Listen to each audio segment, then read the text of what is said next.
चलिए बच्चों, आपसे ये 10 क्वेश्चन पूछे गए थे जितने हमने अभी तक 3 लेक्चर अपलोड किए हैं यूट्यूब पे, उनसे रिलेटेड। तो उनका एक एक करके हम आंसर जानते हैं क्या होगा। जैसे फर्स्ट क्वेश्चन है, रिफ्रैक्टिव इंडेक्स। रिफ्रैक्टिव इंडेक्स एक फिजिकल प्रॉपर्टी है, मतलब किसी क्रिस्टलाइन सॉलिड की, किसी सॉलिड की क्या है, एक physical property of a solid is found to have same value in all direction. मतलब भी फिजिकल प्रॉपर्टी सभी डायरेक्शन में उसकी सेम वैल्यू है।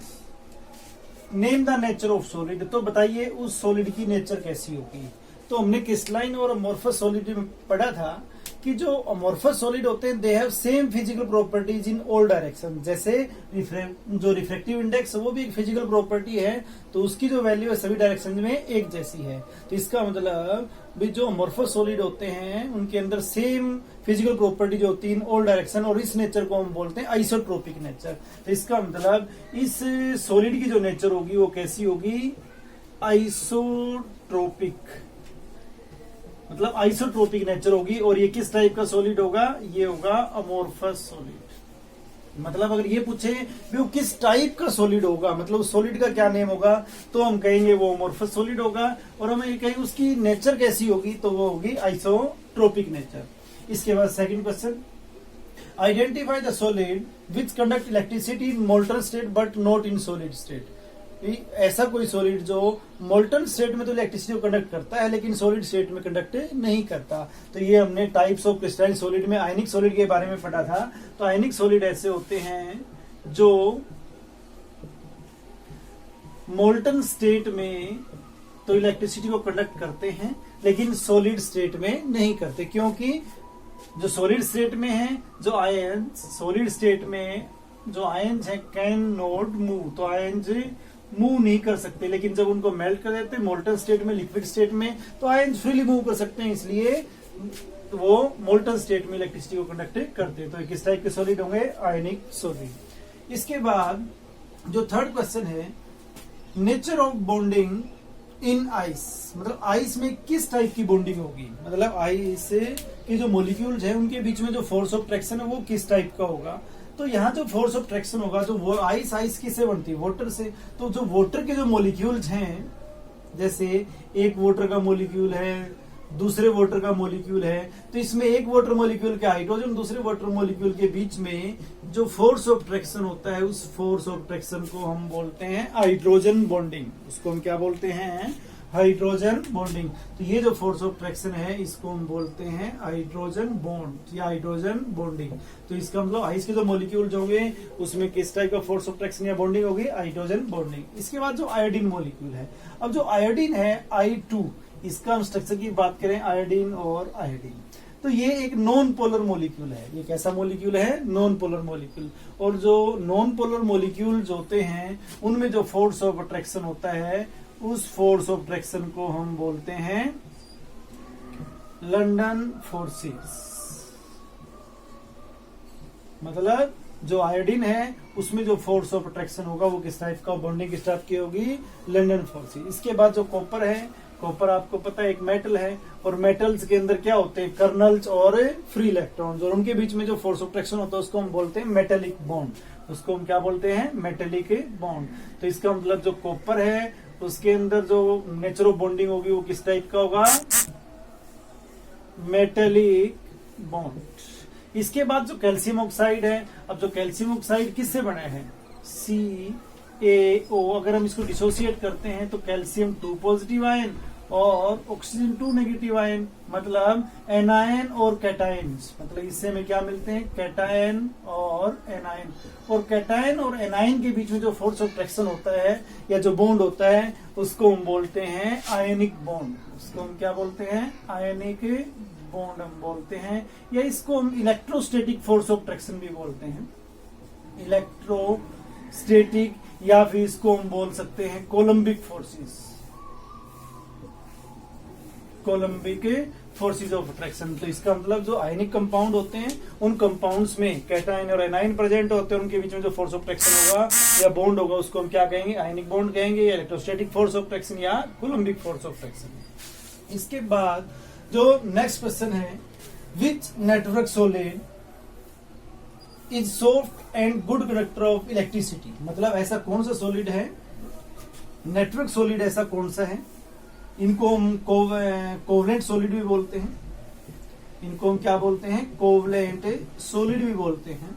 वैसे तो जितने भी नेटवर्क या कोवलेंट सॉलिड होते हैं सारे हार्ड होते हैं, लेकिन हमने एक एक्सेप्शनल बताया था कि एक ऐसा सॉलिड होता है जो सॉफ्ट होता है, इलेक्ट्रिसिटी को कंडक्ट करता है due to the presence of free electron. और वो कौन सा है, इसका जो आंसर होगा वो है ग्रेफाइट। तो इसका मतलब जो सॉफ्ट भी होता है और जो गुड कंडक्टर होता है इलेक्ट्रिसिटी का, तो वो कौन सा होता है। इन दोनों को अगर हम देखें तो दोनों ही प्रॉपर्टी किसमें होती है, ग्रेफाइट में, ग्रेफाइट। इसका जो आंसर होगा वो होगा ग्रेफाइट। इसके बाद what is the nature of force in noble gas atoms. भी जो नोबल गैस के एटम होते हैं लाइक जैसे जिनोन है, एग्जांपल्स भी आपको बताया था कि जैसे जिनोन, तो जिनोन के जो एटम्स होते हैं उनके बीच में जो फोर्स ऑफ ट्रैक्शन होता है वो किस टाइप का होता है। तो इस फोर्स ऑफ ट्रैक्शन को हम या तो बोलते हैं लंडन फोर्सेज ऑफ ट्रैक्शन, या इसी को हम एक नेम से और बोलते हैं डिस्पर्सन फोर्स ऑफ ट्रैक्शन,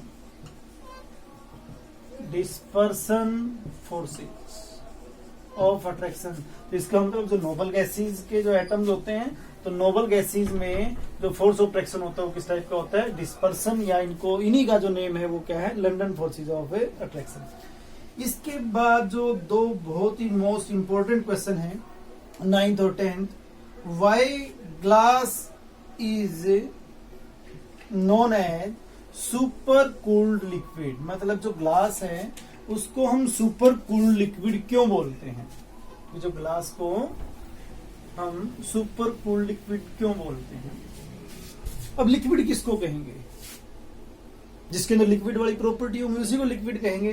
तो ग्लास जो है इसके अंदर भी फ्लूइडिटी की प्रॉपर्टी होती है, मतलब फ्लो करने की जो प्रॉपर्टी होती है वो प्रेजेंट होती है। और आपको एक एग्जांपल भी बताए थे, जैसे ग्लास है, ओल्ड बिल्डिंग्स के जो विंडो पेन्स हैं वो मिलते हैं थिकर एट बॉटम, और वो क्यों होते हैं आपको आंसर बताया गया था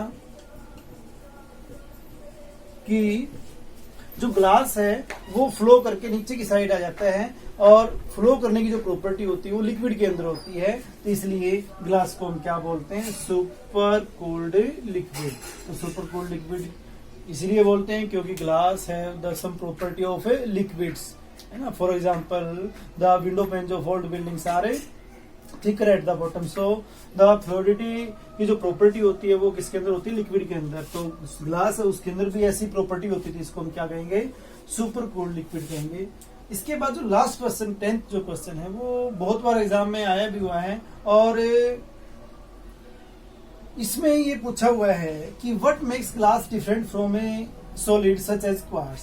मतलब ग्लास में और जो क्वार्ट्ज है उसमें क्या डिफरेंस है, मतलब दोनों में डिफरेंस क्या है, और अंडर व्हाट कंडीशन, मतलब ऐसी कौन सी कंडीशन हम अप्लाई करें या किन कंडीशंस में जो क्वार्ट्ज है उसको ग्लास में कन्वर्ट किया जा सकता है। सबसे पहले तो हम बात करते हैं कि जो ग्लास और क्वार्ट्ज में डिफरेंस क्या है।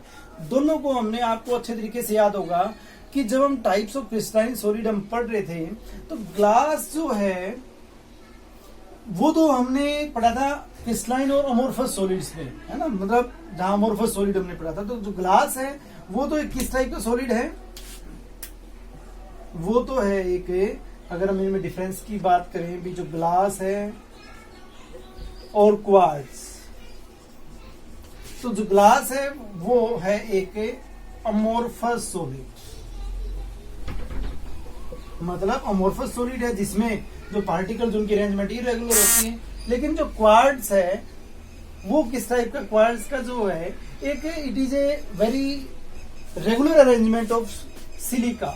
SiO2 के जो मॉलिक्यूल्स होते हैं रेगुलरली जब अरेंज होते हैं तो वो बनाते हैं क्वार्ट्ज, और जिसमें भी रेगुलर अरेंजमेंट होती है उस सॉलिड को हम बोलते हैं क्रिस्टलाइन सॉलिड। तो जो क्वार्ट्ज है वो एक क्या है, क्रिस्टलाइन सॉलिड है। तो सबसे पहला तो डिफरेंस ये हुआ कि दोनों में डिफरेंस क्या है, जो ग्लास है वो एक अमोर्फस सॉलिड है और जो क्वार्ट्ज है वो एक क्रिस्टलाइन सॉलिड है। दूसरा जो क्वेश्चन पूछा था कि under what condition quartz be converted into glass, कौन सी कंडीशन में जो क्वार्ट्ज है वो ग्लास में कन्वर्ट हो जाएगा।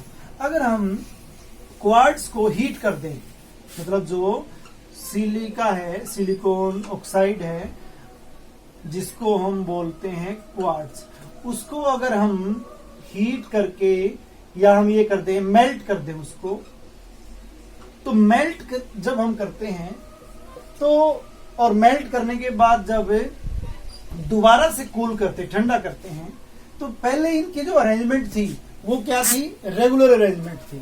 मतलब जो सिलिका के जो सिलिकॉन और ऑक्सीजन के जो एटम्स थे वो एक रेगुलर अरेंजमेंट, टेट्राहेड्रल अरेंजमेंट बनाते हैं।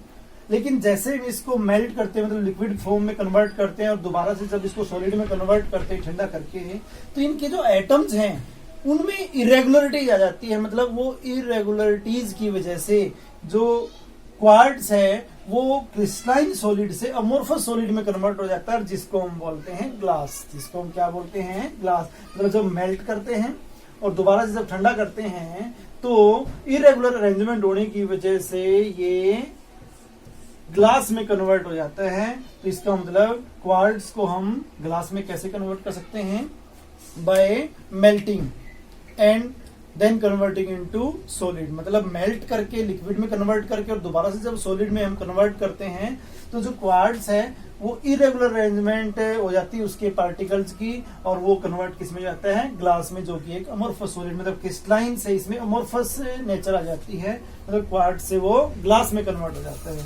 तो ये थे आपके 10 क्वेश्चंस, और उम्मीद करते हैं कि आपने पहले भी ये कर लिए होंगे। हो सकता है एक आधे क्वेश्चंस में आपको थोड़ी बहुत प्रॉब्लम आए, लेकिन ऐसी कोई प्रॉब्लम आने वाली नहीं है। तो ये 10 जो क्वेश्चंस है एग्जाम पॉइंट ऑफ व्यू से भी बहुत इंपॉर्टेंट है, आप इनको अच्छे तरीके से रिवाइज कर लें।